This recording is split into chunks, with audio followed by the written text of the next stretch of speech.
വിഴിഞ്ഞ പ്രദേശത്തുള്ള ജനങ്ങൾക്ക് ഏതെങ്കിലും തരത്തിൽ അത് ബാധിക്കുന്നുണ്ട് എന്ന് കണ്ടിട്ടുണ്ടെങ്കിൽ തീർച്ചയായിട്ടും അതിന് ആവശ്യമായിട്ടുള്ള നമ്മുടെ നഷ്ടപരിഹാരവും ജീവനോപാധി നഷ്ടപരിഹാരവും എല്ലാം സർക്കാർ ഇപ്പോൾ നൽകിയിട്ടുണ്ട്. ഇപ്പോൾ 115 കോടി രൂപയോളം നമ്മളിപ്പോ നഷ്ടപരിഹാരമായിട്ട് നൽകിയിട്ടുണ്ട്.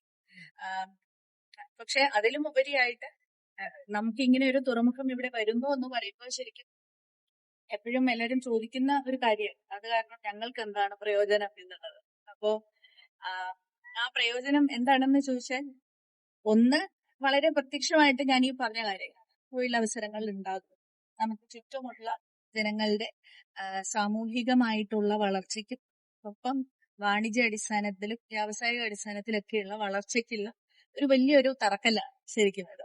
കാരണം ഇതിനുശേഷം ഇനി ഇതിനെ ചുറ്റിപ്പറ്റി നമുക്ക് ചരിത്രത്തിൽ എവിടെ എടുത്തു നോക്കിയാലും നമുക്കറിയാം, ഒരു തുറമുഖത്തിനെ അല്ലെങ്കിൽ ഒരു പോർട്ടിനെ അടിസ്ഥാനമാക്കിയിട്ടാണ് പല വലിയ നഗരങ്ങളും ശരിക്കും ഉണ്ടായിട്ടുള്ളത്. അതിപ്പോ സിംഗപ്പൂർ മുതൽ ഹോങ്കോങ് മുതൽ അങ്ങനെ ദുബായ് മുതൽ അങ്ങനെ ഒരുപാട് നഗരങ്ങൾ നമുക്ക് കണ്ടാൽ മനസ്സിലാവും. അപ്പൊ അത്രയും അതിനുള്ള ഒരു വലിയ ഒരു പ്രതീക്ഷയ്ക്കുള്ള ആദ്യ ചുവടാണ് തുറമുഖം എന്ന് പറയുന്നത്.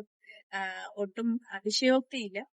അപ്പൊ അങ്ങനെയുള്ള ഒരു പരോക്ഷമായിട്ടുള്ള നമ്മുടെ സാമൂഹിക ജനജീവിതത്തിന്റെ ഒരു സാമൂഹിക നിലവാരം തീർച്ചയായിട്ടും ഉയരും എന്നുള്ളതും, ഒപ്പം നമ്മൾ ഇവിടെ ഒരു സ്കില്ലിംഗ് പാർക്ക് ഇപ്പോൾ ആരംഭിച്ചിട്ടുണ്ട്, കമ്മ്യൂണിറ്റി സ്കില്ലിംഗ് പാർക്ക് ഉണ്ട്. അപ്പൊ നമ്മുടെ ആദ്യത്തെ ബാച്ച് അവിടുത്തെ പാസ്സായി പുറത്തേക്ക് വന്നു കഴിഞ്ഞു. അങ്ങനെ സ്കില്ലിംഗ് പാർക്കിൽ കൂടെ വരുന്ന വ്യക്തികൾ വിഴിഞ്ഞം തുറമുഖത്ത് നിന്ന് മാത്രമല്ല, ലോകത്തെ ഏത് തുറമുഖത്ത് വേണമെങ്കിൽ ജോലി ചെയ്യാനായിട്ട് അത്രയധികം പ്രാഗൽഭ്യമുള്ള വ്യക്തികളെയാണ് നമ്മൾ സ്കില്ലിംഗ് പാർക്കിലൂടെ കടത്തിവിട്ടത്. അപ്പൊ അതിലും തീർച്ചയായിട്ടും പ്രാദേശികമായിട്ടുള്ള ജനതയ്ക്ക് നമ്മളൊരു കൂടുതൽ മുൻഗണന നൽകുന്നുണ്ട്. അങ്ങനെ തിരുവനന്തപുരത്തിന്റെ ശരിക്കും മുഖഛായ മാറ്റുവാൻ നമ്മൾ തയ്യാറാണ് ഇപ്പോൾ എന്ന് സസന്തോഷം അറിയിക്കുന്നു.